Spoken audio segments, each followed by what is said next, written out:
Hola chicos, bienvenidos. Hoy les traigo dos historias de objetos embrujados o poseídos que afirman ser reales. Empecemos.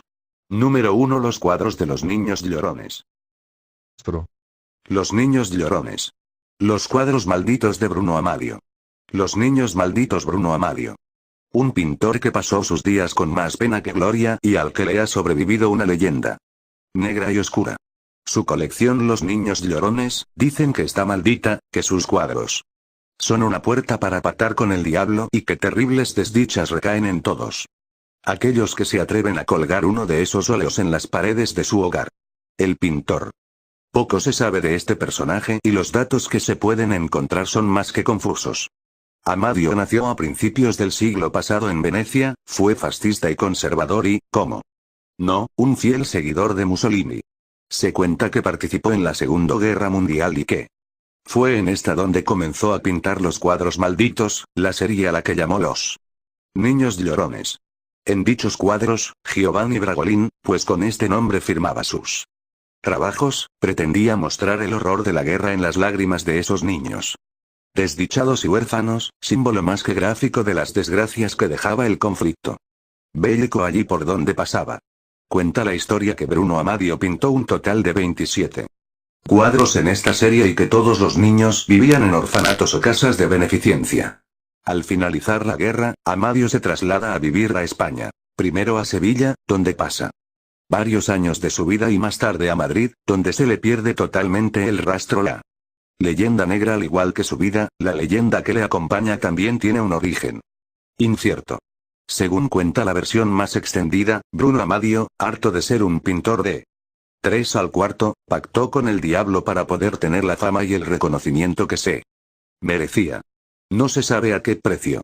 La cuestión es que, de la noche a la mañana, sus cuadros se hicieron muy populares y a mediados de siglo eran un tesoro preciado del que se hacían cientos de reproducciones todos los años. A más de uno les sonarán las caras de estos niños, pues más de una de nuestras abuelas seguro que lució una de estas copias en el salón. En algún lugar debió de ocurrir un incendio en el que lo único que se salvó fue el cuadro del niño llorón, y aquí fue donde se desencadenó la leyenda que conocemos hoy en día. Las casas donde se cuelga uno de estos originales arden en llamas y son fuente de misteriosos poltergeist y fenómenos extraños. En una de las versiones de la leyenda urbana se cuenta que el primer cuadro que pintó Bruno se quedó en el mismo orfanato de donde era el niño retratado y que dicho orfanato ardió hasta los cimientos a los pocos días. Todos murieron abrasados, incluso el propio niño que fue pintado por Amadio en el cuadro que, misteriosamente, fue el único objeto que no fue pasto de las llamas. De esto modo, el espíritu del niño quedó atrapado de algún modo en el lienzo que arrastraría la terrible maldición por el resto de los días. Personalmente, esta versión que ronda por la red me parece una invención folclórica, pues ya se sabe lo que pasa con este tipo de leyendas en las que los dimes y diretes las van redondeando para rodearlas del entorno más macabro posible. En fin, al final de los años 70 la leyenda se extendió como la pólvora y los testimonios sobre la mala suerte de todos aquellos que poseían uno de los cuadros de la colección se multiplicaban por momentos. Nadie quería tener uno de estos cuadros en su casa y las copias dejaron de realizarse por falta de pedidos. Por si acaso, todos fueron descolgando sus cuadros y arrinconándolos en los desvanes, sino deshaciéndose de ellos lo más rápido posible. Cuentan que en determinadas fechas, si uno se ponía delante del niño llorón podía pactar con el diablo, y éste te podía mirar directamente a los ojos a través de los enrojecidas y llorosa mirada del niño. Hoy en día todavía quedan muchos de sus cuadros en circulación, y todavía son muchos los que aseguran que en sus hogares suceden hechos extraños. ¿Leyenda urbana? ¿Cuentos de viejas? Para comprobarlo tan solo hay que comprar uno de estos cuadros y colgarlo durante una temporada sobre la cabecera de sus camas. Eso sí, tengan un extintor bajo la almohada.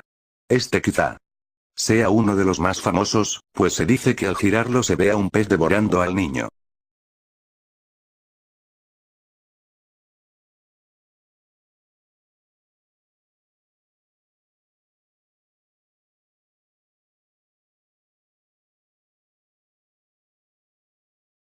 Historia número 2 es la historia de Robert. La terrorífica historia que inspiró la película El muñeco diabólico el escalofriante.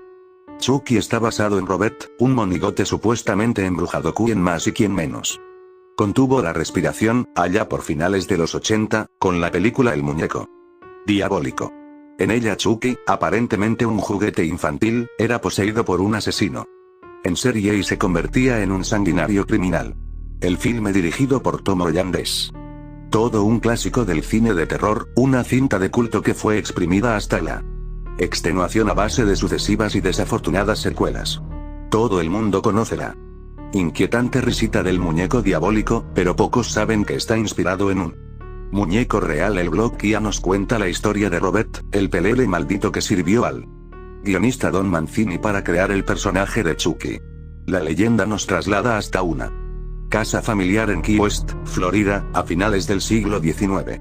Allí vivía el pequeño Robert Eugene Otto, que cierto día recibió un regalo de una de sus criadas caribeñas. Era un muñeco de trapo, con el que el niño, a quien todos llamaban Gene, no tardó en encariñarse.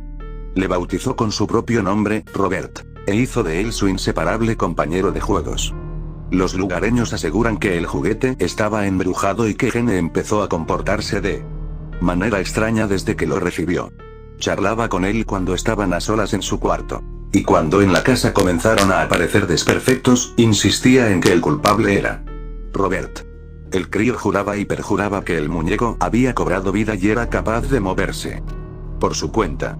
Según el relato que ha quedado en la memoria popular, hasta los vecinos temían al monigote, al que veían de vez en cuando acechando asomado a las ventanas. Alarmados por los cambios que experimentaba su hijo, los padres de Gene decidieron desterrar al muñeco a un rincón del desván. Su hijo lo recuperó décadas después, al heredar la casa tras el fallecimiento de sus progenitores. La conexión íntima entre ambos resurgió, causando en esta ocasión escalofríos a la esposa de Robert. Asustada, no paró hasta convencer a su marido de que lo guardase en el ático. El problema es que en cuanto lo hizo comenzaron a ser frecuentes los ruidos estremecedores, risas, susurros y pasos procedentes de aquel lugar. La casa de Gene cambió de manos en 1974. Un joven matrimonio entró a vivir en ella y su hija de 10 años encontró el juguete olvidado entre los trastos. No tardó en confesar a sus padres que Robert había intentado matarla, que cambiaba de posición y sitio constantemente y que su presencia le producía pesadillas. Temido y repudiado por todos, el muñeco terminó en un museo de Key West, donde se recuerdan sus fechorías mientras descansa en una urna. Su ira cae ahora sobre los visitantes curiosos, que le sacan fotos sin pedir permiso. ¿Cuánto hay de ficción y cuánto de realidad en esta historia? Nadie lo sabe a ciencia cierta. Lo que sí es conocido es que el espeluznante personaje de Chucky, protagonista de El muñeco diabólico, construyó su aterradora personalidad a partir del relato de Robert.